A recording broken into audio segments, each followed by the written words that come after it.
কেয়া চক্রবর্তী আমার college friend আমারে comment করছে কেমনে বানাই রে কইস তো, তাই আমার কাছ থেকে হোমমেড সেরিল্যাক্সটা জানতে চাইছে কেমনে বানাই। এত সুন্দর একটা কমেন্ট করার লেগে থ্যাংক ইউ বনু। হোমমেড সেরিল্যাক্স বানাইতে আমার লাগছে বাসমতি চাল, কাজু বাদাম, কাঠবাদাম, পেস্তা বাদাম, চাল মগজ, মিষ্টি কুমড়ের বিচি, এদিকে আতপ চাল, দেশি চাল, চানার ডাল, মুসুরি ডাল, চিনে বাদাম মানে ছোট ছোট যে লাল বাদামগুলো এইগুলা, আর আস্ত মুগ। অন্য সময় আমি মুগ ডাল ব্যবহার করি, আর এইবার আমি আস্ত মুগটা ব্যবহার করছি। আর পরে আসলো মাখানা আর আসলো ওটস। এই সবগুলা ওটস আর মাখানা ছাড়া বাকি সবগুলা জিনিসটা আমি ভালো করে ধুইয়া রোদ্রে শুকাইতে দিছি। রোদ্রে শুকানোর পরে একদম যখন জল মানে শুকাই গেছে তখন এই খালি কড়াইয়ের মধ্যে এগুলারে ভালো করে মানে ভাজা লইছি আর কি। তো ভাজার পরে দিকে সবকিছুই বুঝবা যখন একটু ব্রাউন ব্রাউন কালার হয়ে যাব তখন এটা মনে হবে কমপ্লিট হয়ে গেছে ভাজা।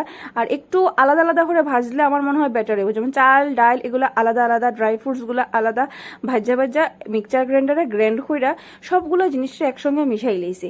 তো এই হোমমেড সেরিল্যাক্সটা বানাইতে গেলে অনেক কষ্ট হয় ঠিক আছে, কিন্তু বাচ্চারা লাগে কিন্তু এই হোমমেড সেরিল্যাক্সটা অনেক ভালো। যে বাজারের সেরিল্যাক্সটা আমরা আনি এগুলোর মধ্যে কিন্তু কিচ্ছুই থাকে না, উপরন্ত সুগার এডেড থাকে মানে চিনি মিশানি থাকে।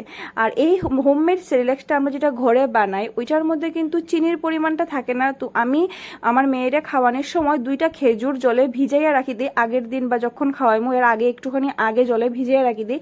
আর এই সেরিল্যাক্সটার মধ্যে স্ম্যাশ করিয়া খেজুর আমি দিয়া দিই।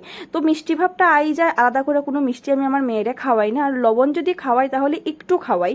তো তোমরা ভালো লাগে যদি ভিডিওটা, তাহলে অবশ্যই একটা লাইক কমেন্ট শেয়ার করে দিও।